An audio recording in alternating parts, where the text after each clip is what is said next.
Depuis bientôt 6 ans, TV Liberté est à vos côtés chaque soir de la semaine avec son JT quotidien.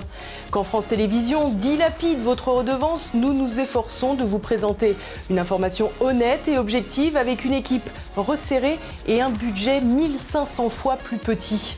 En moins de 18 mois d'existence, le média, proche de Jean-Luc Mélenchon, a déjà changé 3 fois de dirigeant.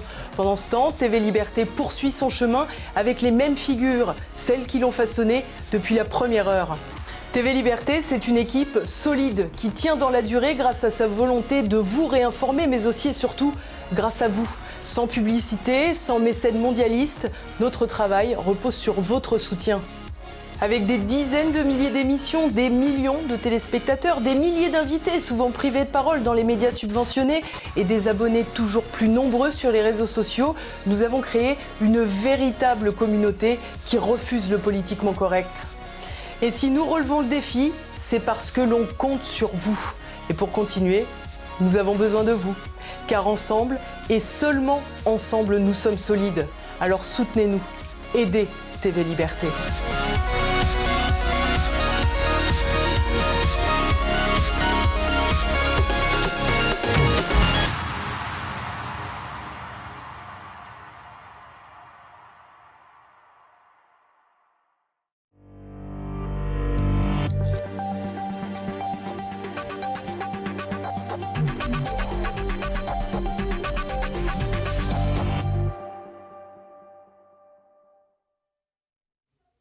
Bonjour à tous, bienvenue dans ce nouveau numéro du Samedi Politique, un Samedi Politique consacré aujourd'hui à la France d'Emmanuel Macron en ébullition.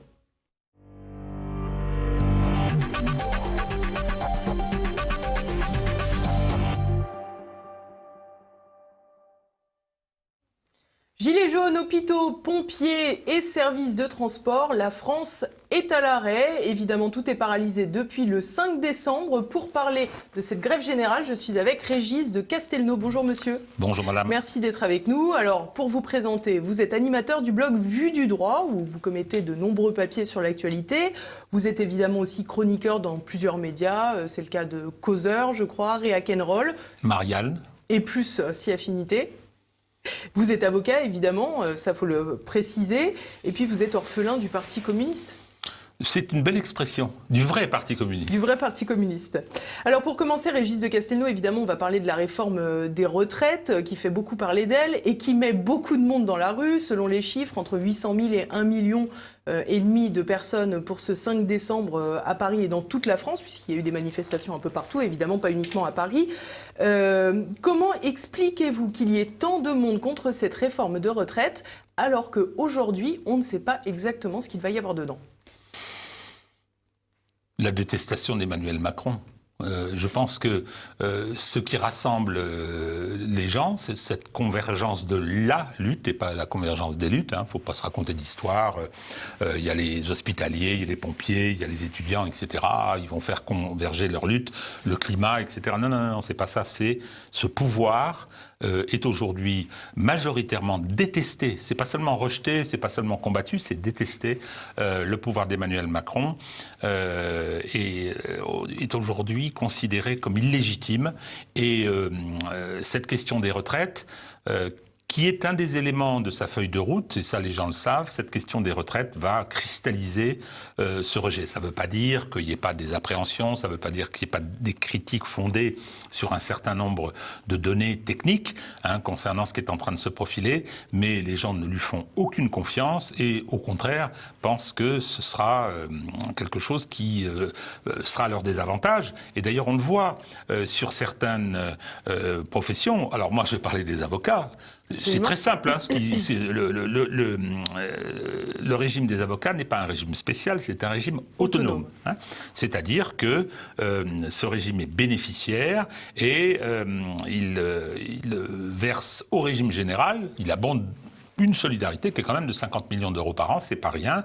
Et bien avec ce système-là, les cotisations vont doubler et les retraites vont être diminuées de 30%. Que ça contrarie un peu les avocats, on peut le comprendre. En même temps, pour un ancien communiste comme vous, finalement, c'est bien, c'est la solidarité. Avec le capital ? Avec les gens qui vont toucher de meilleures retraites. Non, ils ne vont pas toucher de meilleures retraites, ça c'est une blague, demandez aux enseignants. 30% de diminution aussi.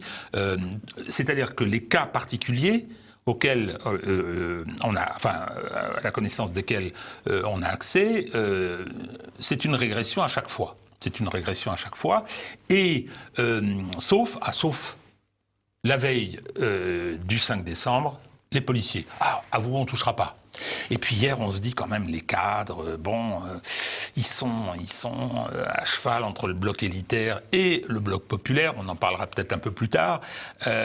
Donc, on va être gentil. On va leur dire, vous non plus, on ne touchera pas. Je veux dire, il est bien évident que cette réforme est une réforme destinée à appréhender certains problèmes, la question de la démographie, la question de la pyramide des âges peut-être, mais je veux dire ce que les gens ressentent, c'est deux choses. Premièrement, ce sera une diminution de leur couverture de retraite, âge du départ, montant des cotisations, etc.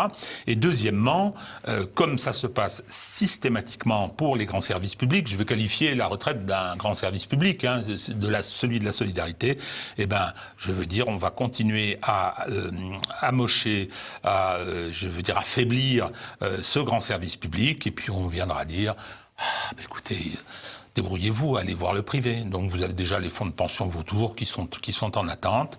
Une fois qu'ils auront racheté la Française des Jeux et racheté ADP, il y aura d'autres possibilités. Déjà, on voit bien ce qui se passe avec le système de santé. On avait un des meilleurs systèmes de santé du monde. Il est en train de se dégrader à vitesse grand V.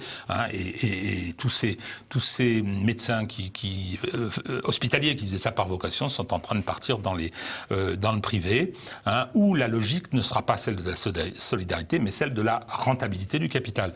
Voilà, je pense que on ressent tellement une défiance vis-à-vis d'Emmanuel Macron, de son projet, il y a une telle désaffection vis-à-vis des gens qui l'entourent, une telle évidence qu'il est le président des riches que, a priori, on ne lui fait aucune confiance. Donc il pourrait présenter, je dirais, quoi que ce soit, ce serait un rejet. Là, il est massif parce qu'il y a l'incertitude et puis il y a une forme d'anxiété Puis on a le sentiment qu'il y a des couches qui se rajoutent. Évidemment, au début, c'était les gilets jaunes. Aujourd'hui, après, il y a eu les pompiers, les personnels hospitaliers, la police aussi, même si elle continue à faire son travail, les ouvriers, il y a les agriculteurs. Finalement, tous les pans de la société s'ajoutent à la grogne sociale. Oui, mais pourquoi ?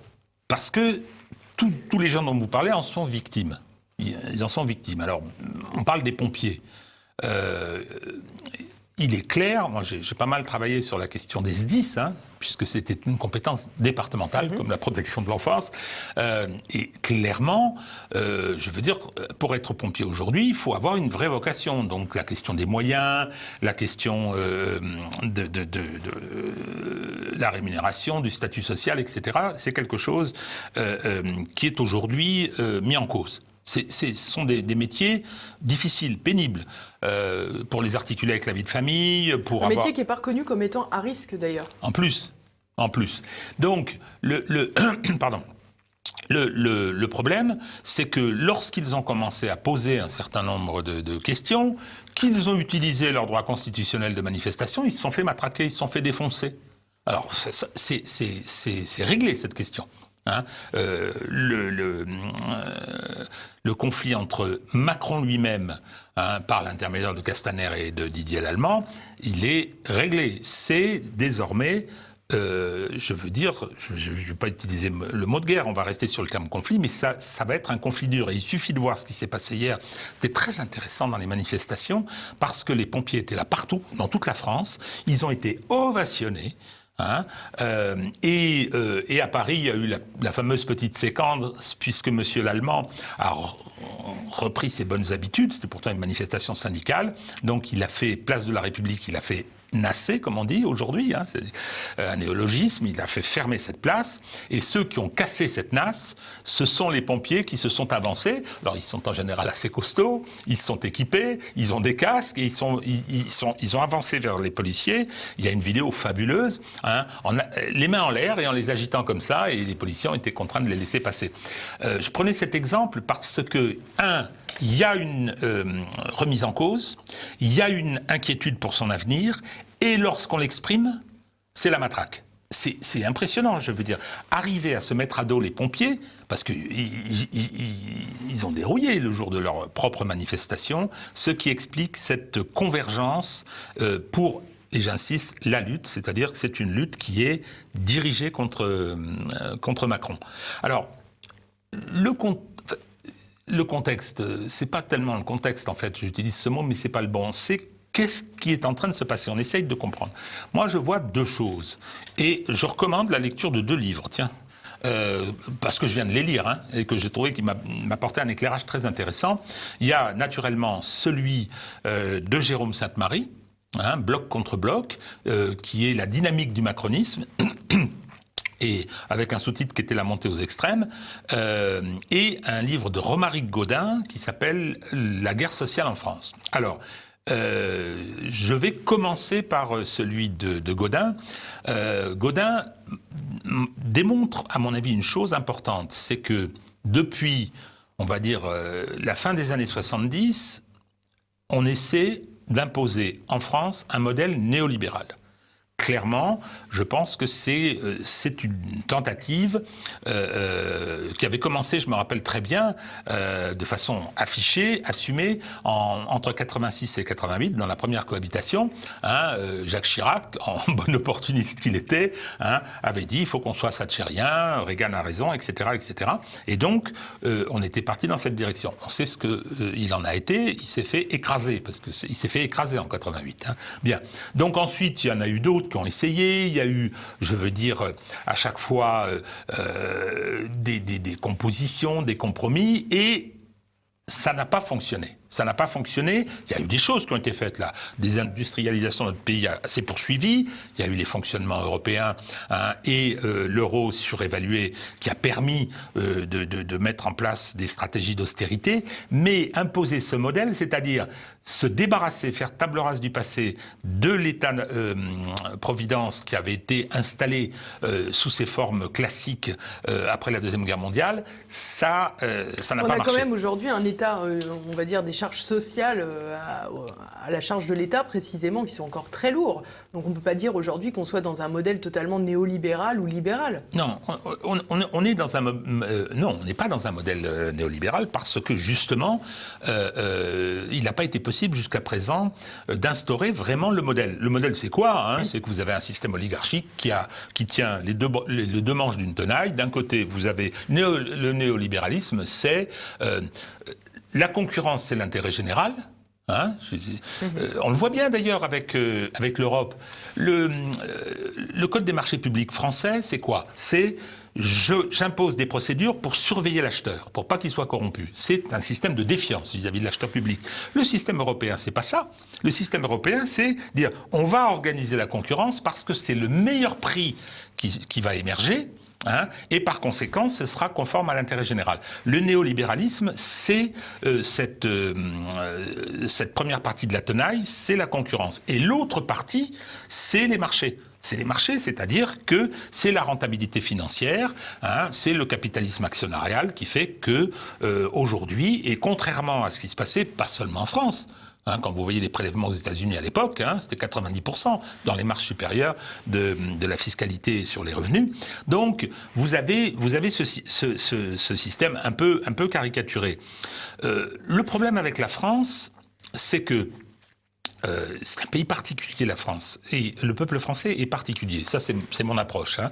C'est-à-dire que vous avez un pays hétérogène, avec des populations, des ethnies différentes, avec des communautés différentes, hein, en général géographiquement enracinées, hein, qui font pays. Et qui font pays, alors j'aime pas ces expressions, hein, faire société, faire pays, mais qui ont pu le faire grâce à un État fort, qui a été perçu comme tel très tôt par Philippe Auguste, on va dire, Louis XI, et puis naturellement Louis XIV, hein, et ensuite cet État fort qui était un État d'abord administratif. Hein, c'est assez important.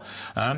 La Constitution de 58, à mon avis, était l'adaptation d'un système institutionnel à un système administratif particulier et dont une des forces pendant longtemps a été celle qui était issue de l'épisode napoléonien. Bon, donc ce peuple, il est particulier. En 1914, il s'est levé comme un seul homme, mais les gens parlaient pas la même langue. Hein. Il y avait des Bretons, il y avait des régiments bretons, il y avait des régiments corses, des régiments alsaciens, etc., etc. Et donc nous avions un pays qui était hétérogène, mais qui faisait peuple à un certain moment, hein, avec des particularités, qui fait des bêtises, hein, ça peut lui arriver, qui est excessif, qui a du mal avec la réforme, ça c'est évident, hein, qui préfère les réajustements brutaux. Et donc ce peuple, il a cette particularité, c'est mon analyse, d'être rétif. Ça corrobore un peu ce qu'avait dit Emmanuel Macron, les Gaulois réfractaires. Il a raison. Bien sûr, il a raison. Les Gaulois réfractaires, mais il dit pas Français réfractaires, il dit Gaulois réfractaires. Et qu'est-ce qu'il fait, Emmanuel Macron, hein?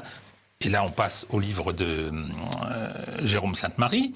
Emmanuel Macron, avec une clarté totale, à partir du moment où il a fait l'analyse personnellement, je pense, et ensuite il a fait acte de candidature auprès des dominants et auprès des grands décideurs, c'est-à-dire aux hautes fonctions publiques d'État, oligarchie. La démonstration a été faite avec notre cher François Hollande et sa présidence calamiteuse que le système gauche-droite, c'est-à-dire, comme disait Philippe Séguin, ce sont deux épiceries qui se disent concurrentes, mais qui se fournissent chez le même grossiste. Donc, ça pouvait plus fonctionner. Ça pouvait plus fonctionner. Et il fallait trouver une autre solution, et c'est la solution qui a été imaginée, c'est Emmanuel Macron qui a fait acte de candidature et qui a voulu être celui-là, c'est-à-dire quelqu'un qui allait faire et mettre en œuvre ce qu'il disait, mettre en œuvre ce programme. Deuxièmement, être minoritaire sans que cela pose un problème. Dans les années 2010, on comprend que, au début des années 2010, que Marine Le Pen sera au second tour en 2017. Donc, celui qui sera avec elle, premier, deuxième, peu importe, sera président de la République. Et donc, tout a été fait pour ça. Des moyens médiatiques colossaux, une campagne en termes de financement et de fonctionnement radicalement illégale, un coup d'État judiciaire contre François Fillon. Campagne illégale, vous dites que la campagne d'Emmanuel Macron était illégale ? Oui. Oui, depuis 1990, il existe des règles très strictes qui ont été ensuite améliorées, qui ont été peaufinées par la jurisprudence, etc. Je peux vous dire qu'en ce qui concerne le financement de sa campagne, c'est un pur et simple scandale. Il a fait exploser tous les plafonds. Toutes les unes de presse qu'on voit partout, tous les articles élogieux, toutes les présences dans ce souci médiatique. Autre livre que je conseille, ça s'appelle Opération Macron de M. Stemelen, qui démontre ça très bien. Et donc, l'illégalité de cette campagne est évidente. Je prends juste un exemple. En fin 2016, Emmanuel Macron veut voir Bolloré. Alors qu'est-ce qu'il fait ? Il dit à France Business, à son amie Madame Pénicaud, je vais aller à Las Vegas au salon, je sais plus quoi. Donc, le problème est que, premièrement, c'est trop tard, on peut pas faire de procédure d'appel d'offres et de procédure de mise en concurrence. Deuxièmement, c'est l'État qui va payer, et par conséquent, France Business, qui est une société publique, et ça, c'est un don interdit. C'est un don de personne morale interdit en période électorale. Qu'à cela tienne, on a fait un délit de favoritisme qui n'est toujours pas jugé, qui a été manifestement, si on connaît un peu le dossier, ordonné par Madame Pénicaud, qui n'a jamais été mise en examen, elle est restée témoin assisté, et on a un don interdit. Même si la procédure avait été régulière, on aurait un don interdit qui disqualifie le compte de campagne et qui fait que cette élection devient illégale. Alors le problème, c'est qu'on ne peut pas, comme pour une municipale, comme pour une législative, annuler l'élection de cette façon-là, mais ça fait peser un lourd poids d'illégitimité sur cette élection. Et puis après, vous avez le coup d'État judiciaire. C'est-à-dire que je n'ai jamais vu une procédure comme celle qui a été diligentée à l'accéléré contre François Fillon. Quoi qu'ait fait François Fillon. Donc, ça, les gens l'ont ressenti. Voilà quelqu'un qui fait 16% des voix, 16% des inscrits au premier tour, qui se retrouve au second tour.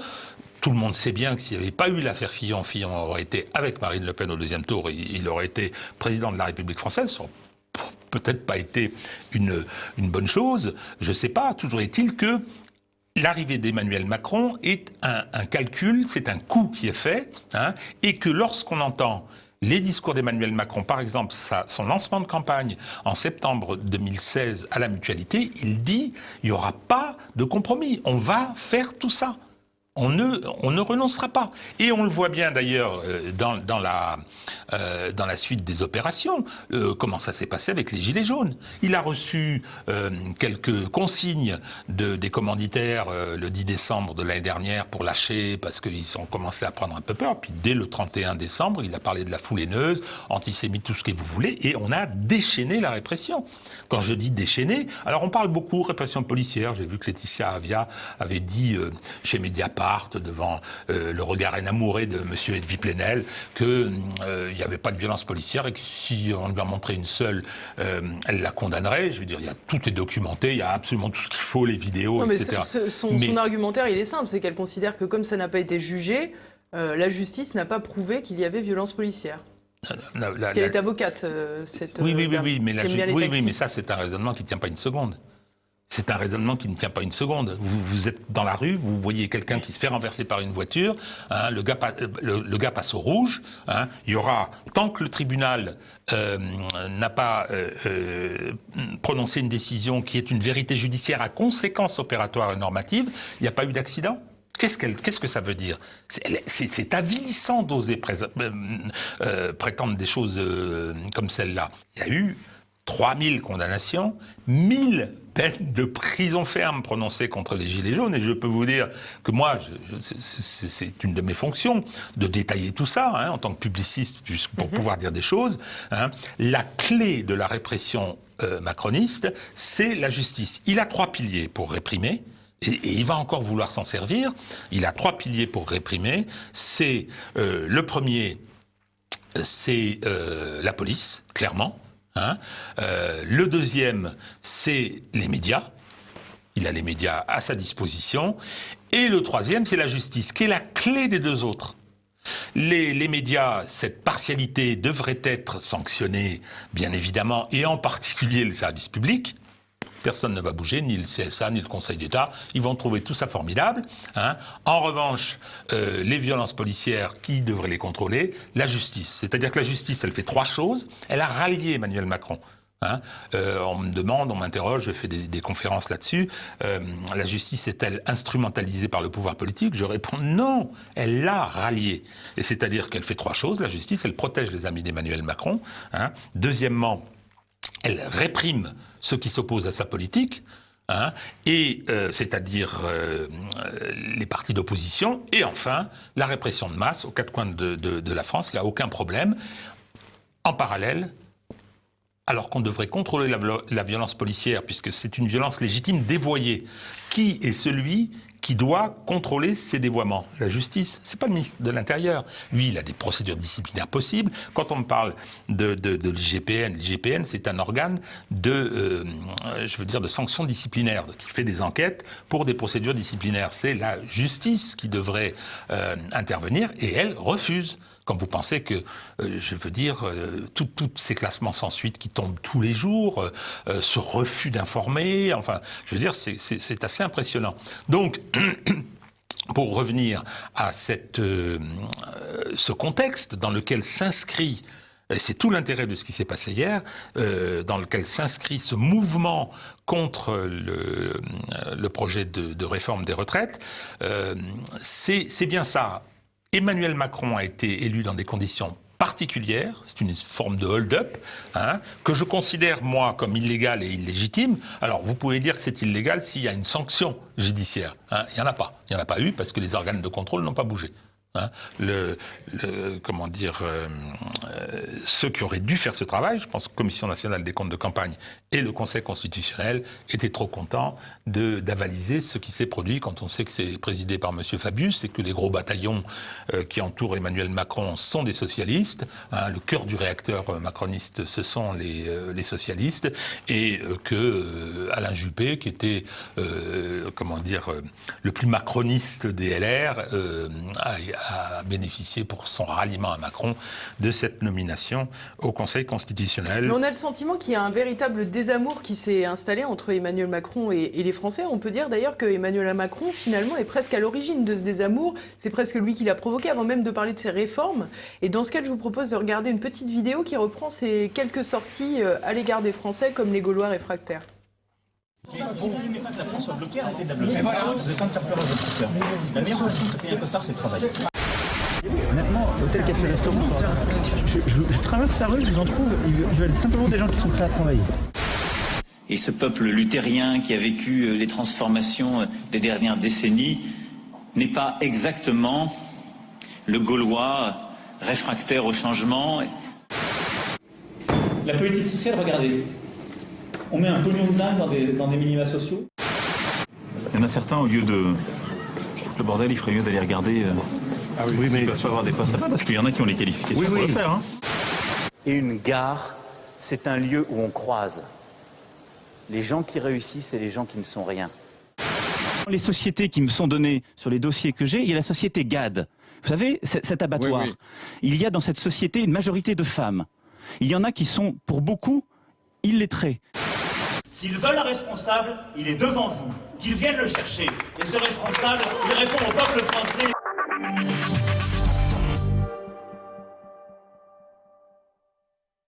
Bon, quand ils ont voulu aller le chercher, ça s'est passé autrement finalement. Je vais prendre sa défense. Eh ben, c'est original au moins. Oui, je vais prendre sa défense sur la plupart de ses interventions. Il a raison sur le fond.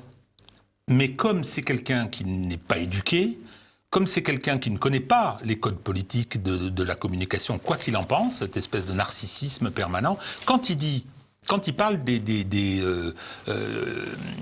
ouvrières de GAD, c'est très particulier et très significatif. Il dit, la plupart sont illettrés. Il a raison, c'est vrai. Et quel est le problème? C'est que le reclassement est difficile. Hein, elles n'ont pas de permis de conduire pour beaucoup, à cause de ça d'ailleurs. Hein, et donc, c'est compliqué. Et il dit avec une espèce d'ingénuité qui montre bien que, je veux dire, il n'a pas de mépris social sur ce coup-là, parce qu'à d'autres moments, il l'a. Et il dit une chose épouvantable. Épouvantable, pourquoi? Parce que l'illettrisme, c'est la pire des humiliations pour les couches populaires. Moi, en tant qu'avocat, j'ai fait beaucoup de dispensaires de consultations gratuites dans les mairies, etc. Les gens, les fautes d'orthographe, le fait de pas bien savoir lire, etc., est vécu comme la pire des indignités. On ne dit pas ça, Monsieur Macron, on ne dit pas ça. Alors, quand il parle de Gaulois réfractaires, on en a parlé tout à l'heure, oui, c'est vrai que le peuple français est réfractaire à la réforme. Hein, il est réfractaire à la réforme parce qu'il a des modes de fonctionnement que lui, Monsieur Macron, ne comprend pas. Il ne comprend pas. Hein. Mais quand on a dit ça, finalement, là, on voit que concrètement, la réforme des retraites, c'est un serpent de mer. À chaque fois qu'on a un nouveau quinquennat, on a une nouvelle réforme des retraites. Elle est conduite, elle n'est pas conduite. Déjà en 95, ça n'a pas été possible avec Alain Juppé parce qu'il y a eu des manifestations. Aujourd'hui, la question serait presque de se poser, est-ce que l'on peut réformer les retraites, le système des retraites actuel? Finalement, est-ce qu'il n'est pas condamné, entre guillemets, à rester comme cela? Alors, le problème, c'est que, et je reviens à mon idée de contexte, c'est que les gens se vivent quand même dans quelque chose qu'on est en train de démolir. Donc, on peut souhaiter que le système français des retraites, 11 cotisants pour un retraité en 1945, il y a eu des changements. Bon, il y a sûrement des approches techniques, mais il y a le problème aussi du contexte économique, du système de répartition, du système de capitalisation. Bon, mais les gens ressentent qu'on est en train de tout casser. Comment voulez-vous, quand ils vont aux urgences, et les urgences, il faudrait imaginer un système qui permettrait d'éviter qu'elles soient totalement encombrées pour des futilités, très souvent. Les gens, maintenant, ils vont pas bien. L'autre jour, j'ai un ami de mon fils qui est interne et qui voyait arriver aux urgences un couple avec un enfant qui avait un gros bouton. Ça, c'était obligatoirement la peste. C'était un bouton de moustique. Et donc, voilà. Et c'est la cour des miracles. je prends cet exemple, pas pour généraliser, mais pour dire qu'il y aurait des choses à faire, il y aurait des mesures à prendre, mais c'est pas ce qui se passe. C'est pas du tout ce qui se passe. On continue avec le numerus clausus, on continue à faire venir des médecins d'Europe quand c'est pas d'ailleurs, etc., dont on sait rien de la formation. Hein. Donc, les gens ont ce sentiment-là. Ils ont le sentiment que le service public postal est dégradé aussi. Ils ont le service public des transports, etc. Les grands services publics, ils voient bien qu'on leur applique le même traitement qu'au secteur privé. Donc, si vous venez, comme Emmanuel Macron, je vous invite, vous l'avez peut-être vu, à contempler une petite vidéo où on met en parallèle les déclarations d'Alain Juppé en 95 Absolument, à la télévision, et c'est extraordinaire, mot pour mot. Hein, on voit les deux qui essayent de vendre la même soupe. Sauf que, effectivement, vous avez raison, ça ne marchera pas.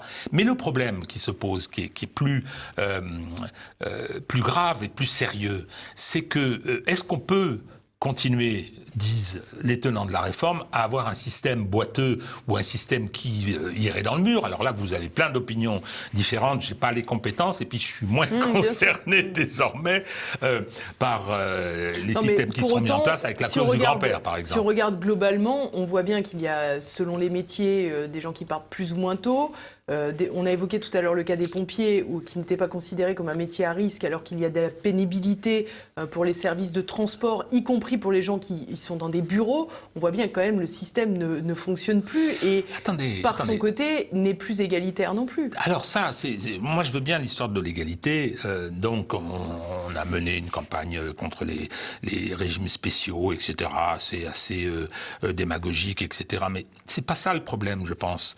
Globalement, les gens qui n'ont pas confiance, on ne peut pas faire confiance à ces gens-là. Quand vous avez 11% des inscrits aux élections européennes, hein, et que vous venez dire que vous avez gagné, vous vous foutez du monde, tout simplement. Le réel vous rattrape et vous le prenez dans la figure. Regardez la vidéo qui circule, que vous avez également vue, où on avait le futur président de la République, hein, Marcel Gauchet, tout le monde disait ce sera Fillon après qu'il ait gagné à la surprise générale la primaire, hein, et il fait une vidéo devant les patrons hilars, hein, alors il dit mais attendez, moi je suis pour la retraite par points, mais aucun homme politique va le dire, c'est bien pour la baisser. Ok, d'accord, on a compris. Donc Macron va faire pareil. Ils sont réconciliés maintenant. Donc le problème, c'est cette défiance. Et je pense qu'institutionnellement, ce pays est confronté à ce défi-là. Est-ce qu'on peut continuer avec cet homme ? Est-ce qu'on peut continuer avec cet homme ? Et c'est ce qu'explique bien c'est la question qui est posée, hein, je n'y réponds pas là. Mais ce qu'explique bien Jérôme Sainte-Marie, c'est de dire, voilà, il y a deux blocs. Il y a le bloc élitaire, et le grand mérite de son livre, c'est de dire il y a le bloc élitaire qui est constitué, voilà comment, voilà quels sont ceux qui en sont membres, voilà pourquoi, les cadres, quelle est leur position, etc. Et il est politiquement homogène, et il sait ce qu'il veut. Hein, même si certains sont des ralliés, même si les couches moyennes se font quelques illusions sur ce qui les attend, mais il est relativement homogène, et on l'a bien vu avec les européennes, quand vous avez la moitié des LR, sinon plus, qui sont retournés chez Macron, les bourgeois apeurés, et puis surtout ceux qui avaient... Enfin, si je peux me permettre, je vois bien là où vous voulez en venir, mais enfin, ce qu'on constate aussi, c'est que jeudi, dans les manifestations, il y avait les syndicats. Les syndicats, dans l'entre-deux tours de la présidentielle, ils ont appelé tous à voter Emmanuel Macron, si je ne m'abuse. Donc tout porte à croire que Marine Le Pen semble très bien placée pour être qualifiée pour le second tour de la prochaine présidentielle, sauf évidemment modification très importante dans le panorama politique actuel. Tout porte à croire que le deuxième tour de la présidentielle de 2022 sera une rediffusion du deuxième tour de 2017. Et on sait très bien que dans l'entre-deux tours, tout se passera comme d'habitude, avec un appel à voter pour Emmanuel Macron. Non. Vous voyez la CGT appeler à voter pour Marine Le Pen ?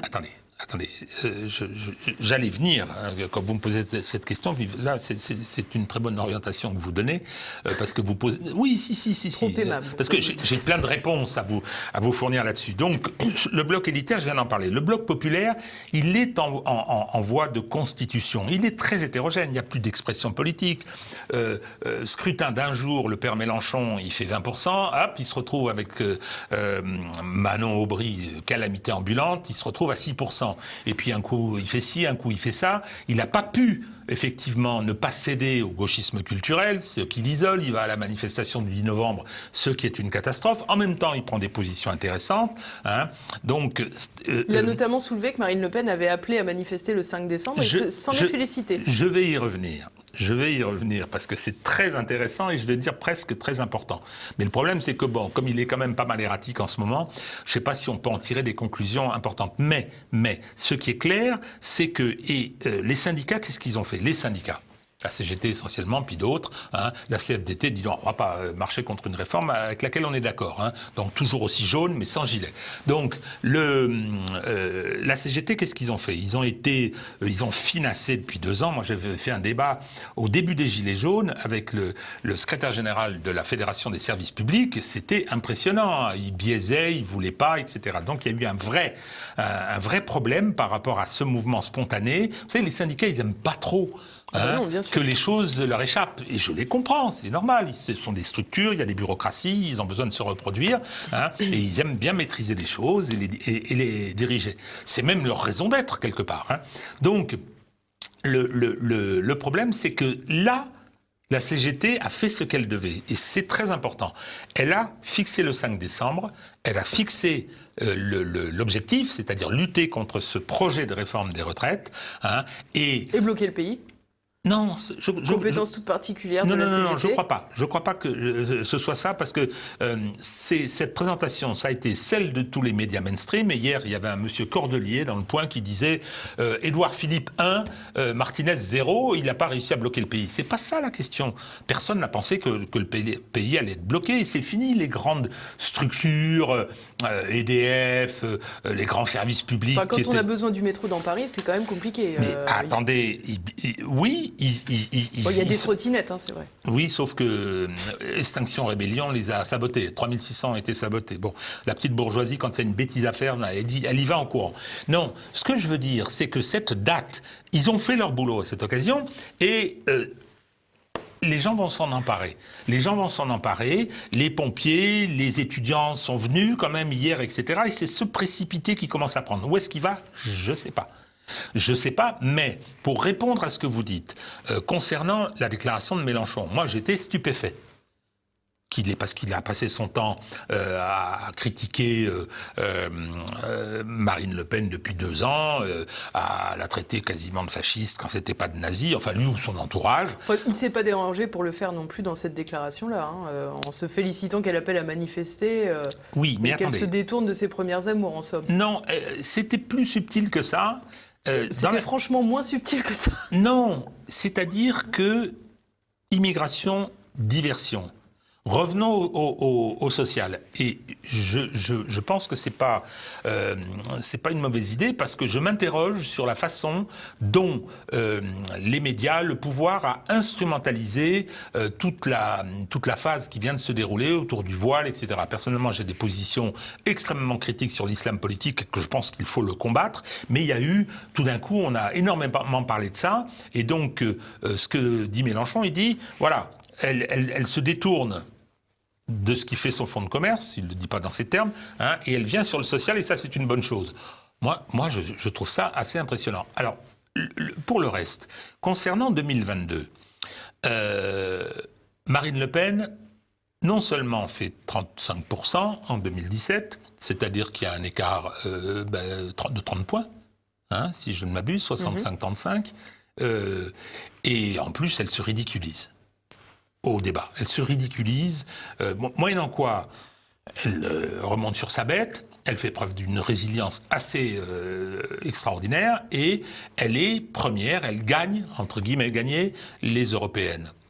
Les sondages, là, sont très inquiétants pour Emmanuel Macron. Ils sont doublement inquiétants. Premièrement, on apprend qu'elle est à Alors les sondages, c'est les sondages, mais quand même, il y en a plusieurs. 45, 55, 10 points d'écart. C'est-à-dire qu'elle gagne 10 points par rapport à son score de 2017. Ça veut dire qu'il y a un vrai rejet de Macron. 52% des ouvriers, au premier tour, votent pour elle.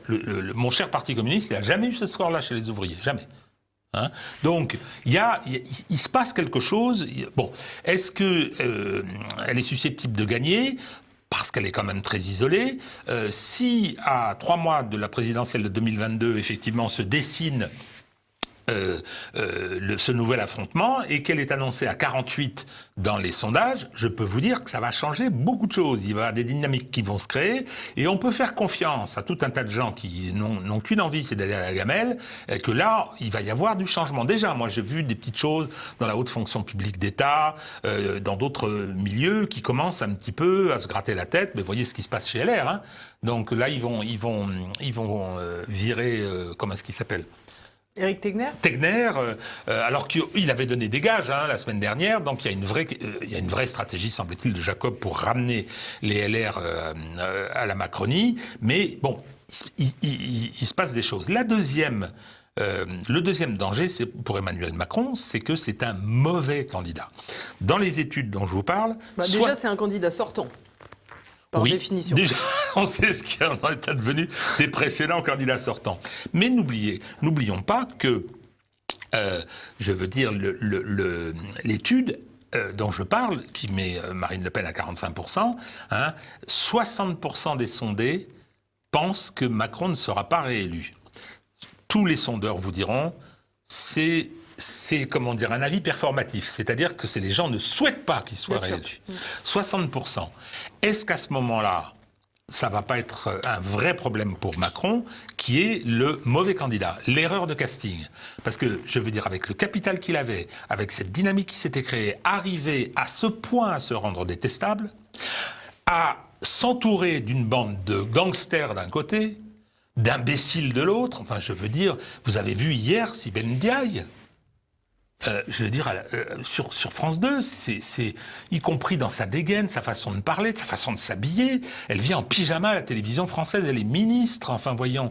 Donc moi je suis pas le seul. Bon, je dois être un vieil imbécile, sûrement, mais il n'empêche quand même que je trouve ça relativement choquant. Marlène Schiappa, qui est préposé aux provocations et aux diversions.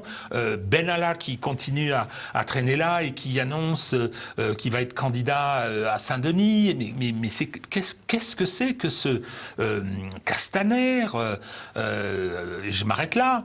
Je suis sûr que tout le monde a sa liste. Qu'est-ce que c'est que ce système? Il n'y avait pas moyen de mettre en place un dispositif avec des vrais ministres, avec des gens de qualité. Non. Alors, Macron s'en contente, parce que je pense que son narcissisme l'empêche de miser sur des gens. Et les rapports avec Philippe, c'est pas simple, d'après ce qu'on me raconte. Hein. Et ensuite, c'est parce qu'ils n'ont aucun état d'âme, dans la mesure où ils considèrent qu'ils vont faire ce qu'ils ont décidé, qu'ils passeront en force, et qu'ils ont l'outil de l'autoritarisme. Ils ont l'outil de la répression et l'outil d'une dérive grave du régime pour faire passer tout ça. Il va continuer. Le problème, c'est que c'est pas si simple. Et justement, je reviens au peuple français, on le manie pas comme ça. C'était ma conclusion. Pour ce qui nous occupe aujourd'hui, à savoir cette réforme des retraites, dont on ne connaît pas encore les contours, on devrait l'avoir en début de semaine, d'ailleurs ils l'ont avancé, l'annonce.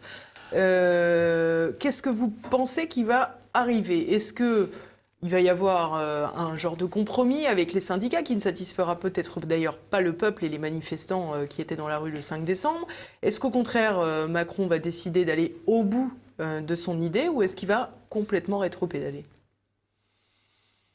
Il ne va pas complètement rétropédaler. Il peut pas, c'est pas dans sa nature, c'est pas dans sa feuille de route, c'est sa survie aussi, hein. Il peut pas, s'il capitule comme Juppé, il lui arrivera ce qui est arrivé à Juppé en 97. Hein, donc, et oui, la facture de 95 a été payée avec cette dissolution. Donc, bon, peut-il y avoir un compromis avec les organisations syndicales? Je ne sais pas. Je pense que, du point de vue de la CGT, qui vient de se refaire là, qui était très discuté dans les fédérations. Très affaibli, oui. Et qui était surtout... Martinez était très discuté, cette orientation était très discutée, parce que qu'on le veuille ou non, les Gilets jaunes est un large mouvement populaire. Ben oui, justement. Et hier, on a vu le précipité prendre. Faut pas surestimer ce qui s'est passé, mais quand même, il y a eu une cristallisation et il y a eu ces convergences avec les gens qui se sont retrouvés. Donc, et le fait qu'il y ait eu une grande manifestation à Paris. En province, c'est plus facile, la grève des transports n'a pas le même impact. Paris, c'est une ville, c'est une forteresse bobo, bourgeoise et petite bourgeoise, qui vote 95% pour Macron. Donc, toutes les manifestations des Gilets jaunes étaient des agressions hostiles, et perçues comme telles. Donc là, cette fois-ci, le pavé a été récupéré par, effectivement, la tradition. Mais c'est la tradition populaire et ouvrière à Paris. Donc les gens sont venus. Ils ont trouvé les moyens d'être là, et ils étaient très nombreux. Donc, est-ce que la CGT peut se couper de ça, peut avoir monté, avoir donné cette perspective? Et je pense qu'ils l'ont réfléchi comme ça, enfin du moins j'espère. C'est-à-dire, il faut qu'on fasse notre devoir d'organisation syndicale qui est 150naire, qui depuis le congrès d'Amiens a joué un rôle considérable dans ce pays. Il faut qu'on retrouve cette culture et cette fonction-là. Peuvent-ils y renoncer et retourner à la table des négociations? J'y crois d'autant moins. Ils sont reçus lundi. Oui, mais ça, il a raison, Martinez, on lui disait, est-ce que vous allez discuter de gouvernement? Mais attendez, on discutait hier encore, bien sûr qu'il doit discuter. Bien sûr qu'il doit discuter. Il ne va pas dire non, demain matin, on met des barricades et puis c'est l'insurrection. Non, il ne va pas faire ça, ce serait complètement irresponsable. Mais, en revanche, est-ce qu'ils peuvent redevenir, allez, on va utiliser les mots justes, complètement un syndicat de collaboration de classe? Je pense qu'il court des risques. Et deuxièmement, le système a été démantelé, le système français, qui était un système, si vous voulez, l'inversion de la hiérarchie des normes, a fait pour le gouvernement de la CFDT, non pas un interlocuteur pour discuter, mais une courroie de transmission pour ses solutions au sein des salariés. C'est que, auparavant, dans l'État-providence dont je parle, qu'est-ce qui se passait? Vous aviez le MEDEF d'un côté, et vous aviez les grandes organisations syndicales de l'autre, ça négociait, et ça finissait par négocier avec l'État, et l'État arbitrait et mettait en place les solutions juridiques qui avaient été négociées par les organisations syndicales. C'est ce que Pompidou et Chirac font en 68 avec le Grenelle. C'est fini. C'est fini. Et d'ailleurs, j'entendais un dirigeant du MEDEF il y a quelques jours me dire Roux de Bézieux, il est là pour éteindre les lumières. Le MEDEF est en train de partir, je veux dire, on n'entend pas là, dans le débat sur les retraites. Ce qui se négocie, ce qui se discute au niveau de l'État aujourd'hui, du côté des organisations syndicales, c'est pas grand-chose. Parce que ça ne fonctionne plus comme ça. C'est-à-dire que ce sont des solutions qui viennent par en haut. Regardez ce qui s'est passé pour le Code du travail. Qui est effectivement c'est pas que le Code du travail a été démantelé, c'est que on a changé de paradigme juridique pour le droit du travail français. C'est-à-dire qu'avant c'était une pyramide de normes où la norme inférieure ne pouvait pas accorder moins que la norme supérieure, donc tout partait de la loi et de la Constitution et tout descendait comme ça. C'est le contraire aujourd'hui. C'est dans l'entreprise que se passe la négociation, là où le renard libre est très bien dans le poulailler libre, et ensuite ça remonte. Donc cette façon de fonctionner fait que les systèmes de médiation anciens ne vont plus fonctionner. Une des raisons du danger de la réélection d'Emmanuel Macron en 2022, il est que dans ce cas-là, il sera tranquille, il pourra pas être réélu une troisième fois, donc il pourra continuer à mettre, alors sans état d'âme, sa feuille de route en application, et il est clair que la France de 2027 n'aura plus grand-chose à voir avec le pays qu'on a connu. Eh ben, ce sera la phrase de conclusion. Voilà. Merci beaucoup Régis de Castelnau pour nous avoir dressé ce panorama réjouissant et optimiste. Oui. Merci à tous de nous avoir suivis. On espère que vous n'êtes pas trop déprimés, du moins pas suffisamment pour oublier de cliquer sur la petite cloche pour s'abonner à la chaîne TV Liberté, pour liker, pour commenter et partager cette vidéo en attendant de se retrouver la semaine prochaine. À bientôt.